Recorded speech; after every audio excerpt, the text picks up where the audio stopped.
Hello and welcome back to EAC, and today I'm going to be reviewing Godzilla, which came out in 2014.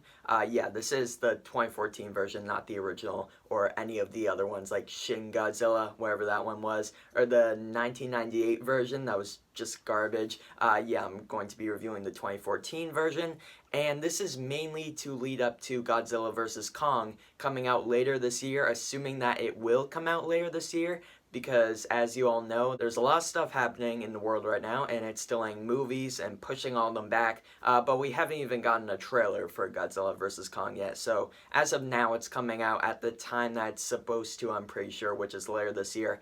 Yeah, it is one of my most anticipated movies of 2020, so I'm going to be reviewing this Godzilla, Kong, Skull Island, and also Godzilla, King of the Monsters, all in a row. So hopefully you'll enjoy this little mini-series, I guess, of Godzilla and, I guess, King Kong reviews. And yeah, we're starting off with the 2014 Godzilla.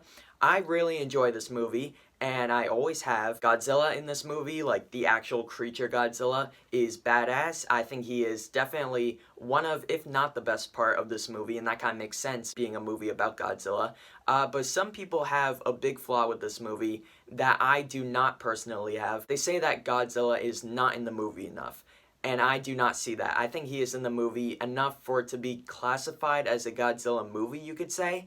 But even if you do have the flaw of him not being in the movie enough, it makes it better in a way, because when he does come on screen, it elevates that scene to being something better than the stuff with the humans in this movie. I'll get into that later, and like the subplots with the military and stuff. So I really don't think that he's not in the movie enough. That's just me, of course. That's my personal opinion. I think he is in the movie enough, and again, I think every scene that he's in, it elevates it that much more, that it seems like something special. They're not really just throwing Godzilla in your face in every scene, and it's like, oh look, it's Godzilla, because if they did that, you would see him and not really be impressed by it anymore, but every time he comes on screen, it's like, whoa, that shit is so awesome. Again, I really like the design of Godzilla in this movie. I think he looks awesome. The roar that he gives out too is incredible. The CGI and all the visual effects stuff is top-notch in this film. There's one scene when they are in an airport, or it's a POV from an airport, and they're looking out the window and there are explosions and the Muto too, the other creatures in this movie, and then Godzilla's foot stomps down. Such a good scene, one of my favorites in the movie too.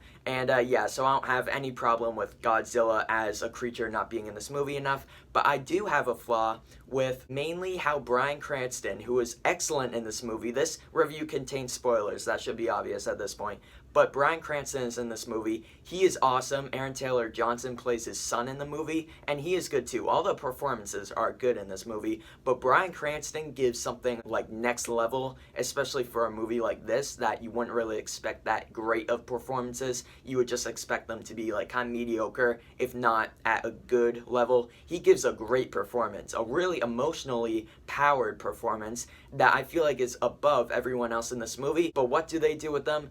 They kill him off. They kill him off about probably halfway through the movie, if not a bit less than halfway, and then we start to follow Aaron Taylor Johnson more than we did before, because the whole movie has been from his POV, and then he goes to help his dad, Bryan Cranston, and then that whole thing with him and Bryan Cranston, at that point, when he goes and meets up with his dad, we start to follow Bryan Cranston a bit more, and that is better because his performance is awesome. I love his character as well.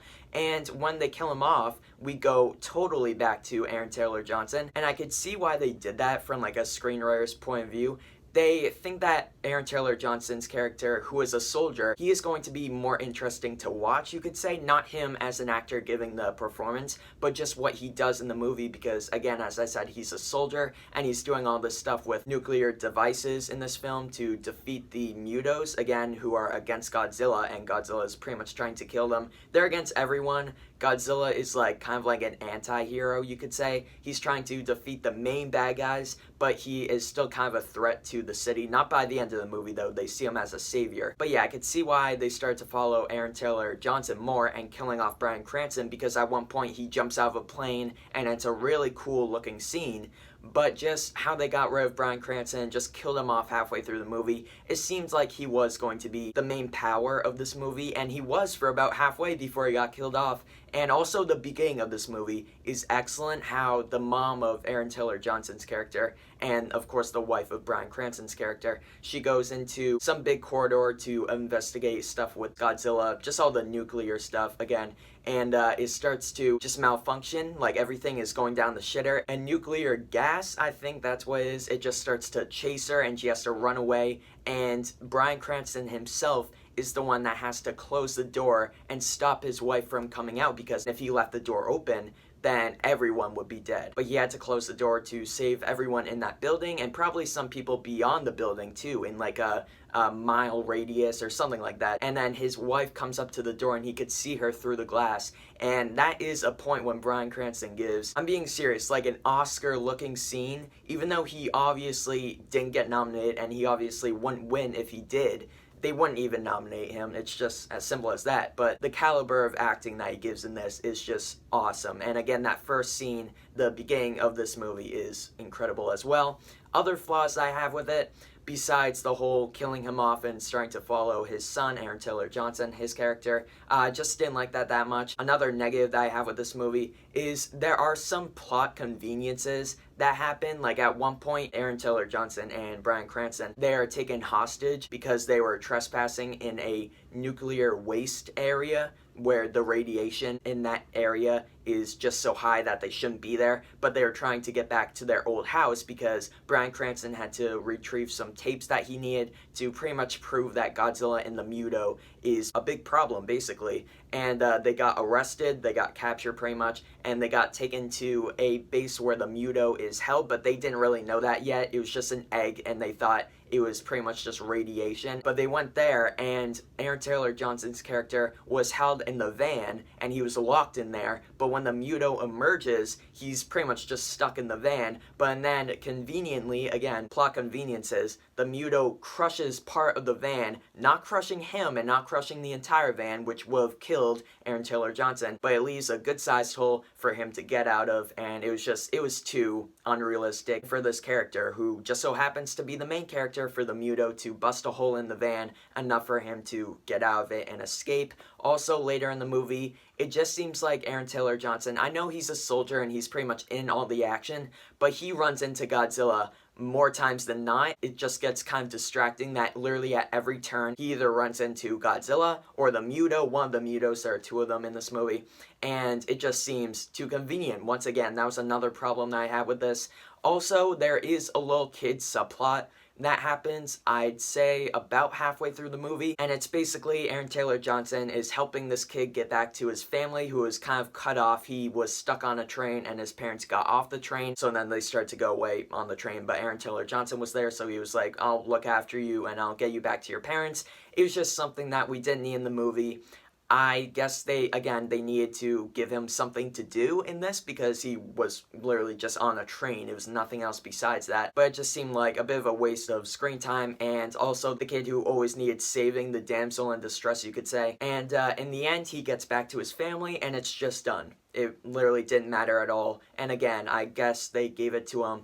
They gave this little subplot so he could actually do something instead of just sitting on a train. But I don't know. Again, it just seemed like a waste of time that we didn't really need in the movie. But I could see why they had him do this little subplot. But my final problem with this movie is the military subplot that they have. I know they need it in this movie because having Godzilla in the whole movie, just fighting everyone, it would get boring just watching him doing that the whole time. Again, that's why it's better that he appears shortly at different parts in the movie instead of seeing him throughout the whole thing and being bored of how he looks, the roar, and just kind of yawning as he's fighting a Muto or something like that. But yeah, I can see why they put this military subplot in the movie, and also to give Aaron Taylor Johnson a actual thing to do in this because, again, he's a soldier. But I didn't totally care about it, and there's a ton of stuff with nuclear powers to defeat the Mutos. I don't mind that. Just watching the military doing all this stuff, I didn't entirely care about them. I care about the characters enough, like Aaron Taylor Johnson, to actually give a shit about what was going on. Like, I was still rooting for him, but it just wasn't nearly as interesting as something that Bryan Cranston was doing earlier in the movie with his plot. That was much more interesting. That's also another reason why they shouldn't have killed off Bryan Cranston. But again, I could see why they did that. Yeah, just the military stuff. It isn't nearly as bad as it will get with Kong Skull Island and especially Godzilla King of the Monsters, but in this movie it was a bit of a negative for me. And yeah, that's all of the negatives I have with this movie.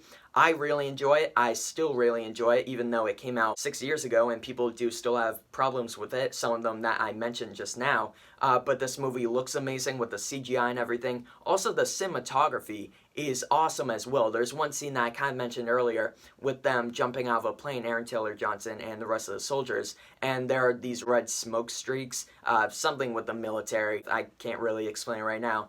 But they're diving down and Godzilla is in the city below and there's a big wide shot of the dark city and then them just diving below. It just looked amazing. Also, the score in this movie by Alexander Desplat is awesome, and I did not know until yesterday that he did the score for this movie, and I always really liked the score, but when I found out that it was him that did the music, I was like, oh, that's why I like it so much, because it was him. I love his other original movie soundtracks as well, Isle of Dogs especially, but yeah, I didn't even realize that it was him that did the score in this movie, and that's kind of partly a reason why I enjoy it so much. Yeah, this movie is awesome. I really enjoy it. It's badass. Just those flaws that I mentioned will bring the grade down a little bit, but I really enjoy this movie overall, and for that reason, I'm going to give Godzilla an 8 out of 10. Guys, thank you all so much for watching my review on Godzilla from 2014. Stay tuned for my review on Kong Skull Island, as well as Godzilla King of the Monsters, coming soon. Thank you all so much for watching this video, and hopefully I'll see you all next time. Goodbye.